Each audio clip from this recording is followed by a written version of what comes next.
Hello friends, आज हम आपको न्यूटन के गति के नियम अर्थात न्यूटन्स लॉ ऑफ मोशन के बारे में अच्छी तरह समझाएंगे। हम समझाएंगे इसे प्रैक्टिकल करके कि कैसे कैसे न्यूटन ने अपने ये 3 नियम दिए और क्यों इसकी ज़रूरत हमें पड़ी, हमारे फिजिकल लाइफ में इसका यूज़ कहाँ है, हम इसे समझेंगे। सबसे पहले तो सबसे पहले न्यूटन ने नियम दिए क्यों। न्यूटन ने गति को समझाने के लिए, कोई क्रिया हो रही है, कोई बल लग रहा है, कोई कार्य हो रहा है, उसको कैसे डिफाइन किया जाए, किसी गति को कैसे डिफाइन किया जाए कि वो गति की अवस्था में है, कैसे उसे बताया जाए। इनके लिए न्यूटन ने यह किया, 3 नियम दिए। इनमें से पहला नियम कहा जाता है जड़त्व का नियम। जड़त्व का नियम कहता क्या है? जड़त्व का नियम कहता है कि यदि कोई वस्तु स्थिर अवस्था में है तो वो स्थिर अवस्था में ही रहेगी, और यदि वो गति अवस्था में है तो वो गति अवस्था में ही रहने का प्रयास करेगी, जब तक कि उसे क्या बाह्य बल ना लगाया जाए। इसे मैं प्रैक्टिकल के हिसाब से समझाता हूँ। डस्टर है, मैंने उठाया, बल लगाया, फोर्स अप्लाई किया, ये उठा। लेकिन अगर मैं इसे बिना छुए सोचूं कि अपने आप ऊपर उठ जाए, क्या ये पॉसिबल है? साइंस में तो ये पॉसिबल नहीं। तो मैं ये बताना चाहूँगा कि न्यूटन कहना चाह रहा था पहले नियम से कि कोई वस्तु मूवमेंट तभी हो सकता है जब उसमें कोई बल लगाया जाए, कोई बाह्य बल लगाया जाए। यानी कि वो कोई वस्तु क्या है, चाहती है क्या, किसी चीज़ का विरोध करना, अपने कार्य जो उस पर हो रहा है उसका विरोध कर रही है।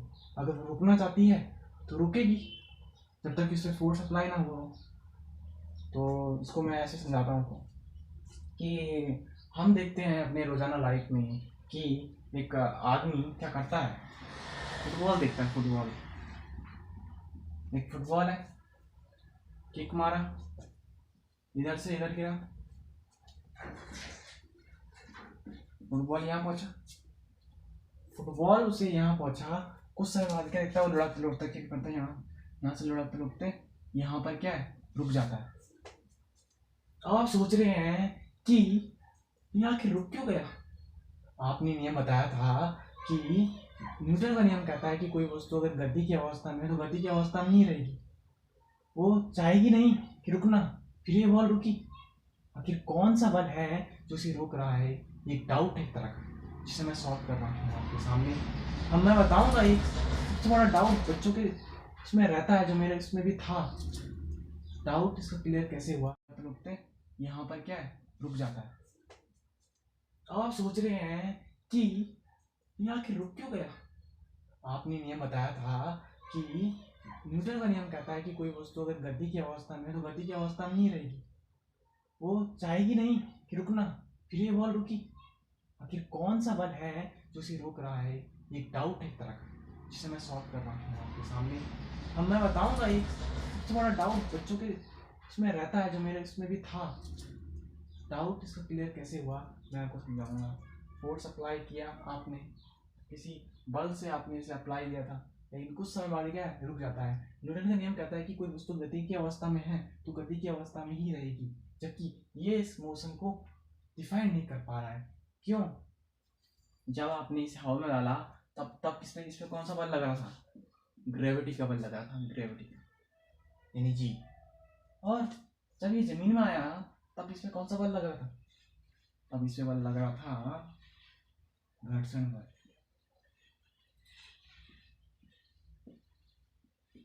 ये 2 बल जो रोक रहे थे किसी मूवमेंट से, अपनी स्थिति बदल दी, इसने अपनी चाल बदल दी, इसने अपनी गति बदल दी, इसने अपना डायरेक्शन बदल दी। किसके कारण? ग्रेविटी, घर्षण बल और भी न जाने कितने बल इसमें लग रहे होंगे, फोर्स अप्लाई हो रहे होंगे। ग्रेविटी इसे नीचे की ओर झुक रही है, क्योंकि क्या बताया मैंने पहले नियम से, कोई वस्तु एक डायरेक्शन में अगर उसे फेंका जाए, वो डायरेक्शन तब तक जाएगी जब तक कि उसमें कोई मूवमेंट यानी कोई बल उस पर आरोपित ना किया जाए। यहाँ पर क्या हुआ कि जैसी बॉल आपने क्या किसी हॉकी से मारी या बल्ले से मारी, तो ये क्या है, ऊपर की ओर गई। ऊपर की ओर क्या है, ग्रेविटी ने क्या फोर्स अप्लाई किया। तो ग्रेविटी ने फोर्स जब अप्लाई किया तो ये नीचे की ओर अप्लाई करती है। ग्रेविटी जो फोर्स करती है वो नीचे की ओर अप्लाई करती है, जिसके कारण क्या है, नीचे आई। फिर क्या हुआ, ये कुछ दूर तक आई और रुकी। अब ये कुछ दूर तक आई और रुकी, इसके बीच का कौन सा पार्ट जो हम छोड़ देते हैं, वो पार्ट है घर्षण। घर्षण बल क्या करता है, जो इसकी धरातल होती है, जो जमीन की धरातल होती है, वो देखी जाए तो वो कभी भी सीधी नहीं, स्ट्रेट हमें दिखती है, लेकिन वो स्ट्रेट होती नहीं, वो कुछ इस तरह की होती है। तो क्या करती है, ये क्या है, इनके जो खांचे बने इनमें क्या होता है, फंसती है, इसे कारण इनमें घर्षण बल आरोपित होता है, जिनके कारण ये कुछ दूरी पर क्या रुक जाती है, और ये इसका मान ही बहुत अधिक होता है, जिसके कारण क्या है, ये रुक जाता है। लेकिन अगर मैं बात करूं अंतरिक्ष की, अंतरिक्ष में अगर आप कोई वस्तु अगर फेंक देते हैं, यानी कि थ्रो आपने कर दी, तो मैं बात करूं अंतरिक्ष की, अंतरिक्ष में अगर आप कोई वस्तु अगर फेंक देते हैं, यानी कि थ्रो आपने कर दी, तो कोई नहीं कह सकता कि वो वस्तु रुक जाएगी। उसे रोकने के लिए आपको वहाँ भी कोई फोर्स अप्लाई करना होगा, क्योंकि वहाँ किसी प्रकार फोर्स नहीं है, अंतरिक्ष में किसी प्रकार फोर्स कोई अप्लाई नहीं है, ओनली ग्रेविटी, ग्रेविटी भी कुछ दूरी पर क्या खत्म हो जाती है। अंतरिक्ष में कुछ सीमित दायरे तक की ग्रेविटी काम करती है। तो यहाँ पर मैंने आपको बताया कि फर्स्ट नियम क्या कहता था कि कोई वस्तु विराम अवस्था में है तो विराम अवस्था में ही रहेगी। क्या बोला, कोई वस्तु अगर विराम अवस्था में है तो विराम अवस्था में ही रहेगी,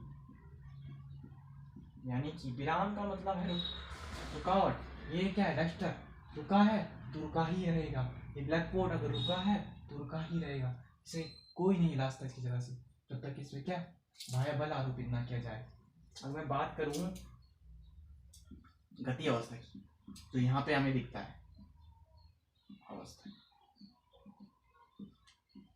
यहाँ पे हमें क्या दिख रहा है, गति दिख रही है, मूवमेंट दिख रही है, लेकिन क्या हो रहा है, कुछ समय बाद ये रुक जा रहा है। क्यों, क्योंकि दो से भी अधिक बल क्या है आरोपित हो रहे हैं, कार्यरत है, न जाने कितने बल इस पर आरोपित हो रहे होंगे। तो क्या है, गति अवस्था में था लेकिन इसे रोक रहा है कोई बाह्य बल। इसी प्रकार सब संतुलन की अवस्था में रहते हैं। तो मैंने आपको समझाया कि पहला नियम के बारे में कि गति अवस्था, विराम अवस्था की कोई तभी तक नहीं रोका जा सकता जब तक कि उस पर कोई बाह्य बल आरोपित नहीं किया जाए। इसी प्रकार दूसरा नियम न्यूटन ने एक तरह से बल को डिफाइन किया, पूरी तरह से क्या है, एक बल को डिफाइन किया है कि बल होता क्या है। उन्होंने बताया कि एक फॉर्मूला दिया उन्होंने, F बराबर m a, उन्होंने बताया कि F बराबर m a। अब मैं आपको इसको डिफाइन करके दिखाऊंगा, बहुत कम शब्दों में आपको इसको बहुत अच्छे से डिफाइन करूंगा। सबसे पहले बता दूँ F क्या है, बल है जो आप आरोपित कर रहे हैं, वो तो किसकी इक्वल है, वो इक्वल है आपके द्रव्यमान यानी कि मास, ये फोर्स है, ये मास है, एंड ये त्वरण है। त्वरण तो जानते ही होंगे ना, किसी वेग परिवर्तन की दर को त्वरण कहते हैं। तो त्वरण यहाँ पे क्या है, ए है, जिसे एक्सीलरेट बोलते हैं। तो कैसे बोला मैंने कि जो बल है वो द्रव्यमान और त्वरण की कारण ही उत्पन्न होता है। तो इसको हम इस टेक्सचर के माध्यम से समझेंगे। इसका कोई द्रव्यमान होगा, इसमें जब बल आरोपित करूंगा तो दो चीज होगी, इसका मास होगा, किसी त्वरण से आगे की ओर पीछे की ओर जाएगी, यानी कि बल किसके बराबर है, एक वस्तु द्रव्यमान से। मासहीन वस्तु कभी उसमें फोर्स अप्लाई करना संभव नहीं है। यानी कि क्या बोलना चाह रहा हूँ मैं, इस बात को समझो, कंडीशन बता रहा हूँ आपको। F इज इक्वल टू 0, ये पॉसिबिलिटी कब है, जब M इज इक्वल टू 0 है। वैसे मास 0 ऐसी कोई चीज़ मिली नहीं, सिवाय एक जिसे हम पॉजिट्रॉन्स क्या बोलते हैं, हमारे पास पार्टिकल्स होते हैं, उसके अलावा किसी का मास शून्य नहीं। और जो प्रकाश की गति है, जिसमें जो हमारे फोटोन होते हैं, उनकी चाल कहा जाता है कि उसकी चाल 0 होती है, लगभग 0 के बराबर होती है। तो ऐसा तब पॉसिबल है, फोर्स तब 0 हो सकता है जब उसका क्या है, द्रव्यमान 0 है। हम देखते हैं अपने चारों ओर देखते हैं वस्तु को, उनका मास कुछ ना कुछ होता है। तो वैसे ही इस डस्टर में कुछ मास रहा होगा, जब हमने कोई त्वरण, त्वरण का मतलब समझो, त्वरण का मतलब है धक्का। धक्का किसी एक्सेलरेशन से वो आगे की ओर जा रहा हो तो त्वरण लगेगा। कोई वस्तु पे बल, द्रव्यमान, द्रव्यमान जरूर होगा। अधिकतर जो वस्तु है उनमें द्रव्यमान जरूर होगा। त्वरण, त्वरण तो लगेगा लगेगा। जब फोर्स अगर उस पर अप्लाई हो रहा है तो त्वरण लग रहा होगा कहीं से। भले वो वस्तु हिल ना रही हो लेकिन त्वरण उसके अंदर लग रहा हो। भले त्वरण उसका ए का मान 1 है लेकिन इतना तो लगना ही चाहिए ना। अगर त्वरण 0 है तो एफ भी 0 होगा। एफ भी क्या होगा? 0 होगा। यानी दो कंडीशन है, एम इज इक्वल टू 0 और ए इज इक्वल टू 0। ये दो कंडीशन पे क्या है? बल डिफाइन करता है। यानी कि किसी चीज को फोर्स में लाने के लिए आपको दो चीज की जरूरत पड़ती है, एक मास और एक त्वरण, जिसे एक्सेलरेशन बोलते हैं। तो ये दो चीज की अवस्था होती है, यही उन्होंने बताया था कि जो हमारा फोर्स है वो किसी द्रव्यमान और त्वरण के गुणनफल के बराबर होता है। उन्होंने बताया कि सेकेंड लॉ में उन्होंने बताया कि जो फोर्स इक्वल टू एम, यानी कि बल इक्वल टू द्रव्यमान इंटू त्वरण, 0 होगा। यानी दो कंडीशन है, एम इज इक्वल टू 0 और ए इज इक्वल टू 0। ये दो कंडीशन पे क्या है? बल डिफाइन करता है। यानी कि किसी चीज को फोर्स में लाने के लिए आपको दो चीज की जरूरत पड़ती है, एक मास और एक त्वरण, जिसे एक्सेलरेशन बोलते हैं। तो ये दो चीज की अवस्था होती है, यही उन्होंने बताया था कि जो हमारा फोर्स है वो किसी द्रव्यमान और त्वरण के गुणनफल के बराबर होता है। उन्होंने बताया कि सेकेंड लॉ में उन्होंने बताया कि जो फोर्स इक्वल टू एम, यानी कि बल इक्वल टू द्रव्यमान इंटू त्वरण। फिर सेकेंड जो थर्ड नियम बताया था हमने, थर्ड लॉस बताया था। थर्ड लॉ में बताया हमने कि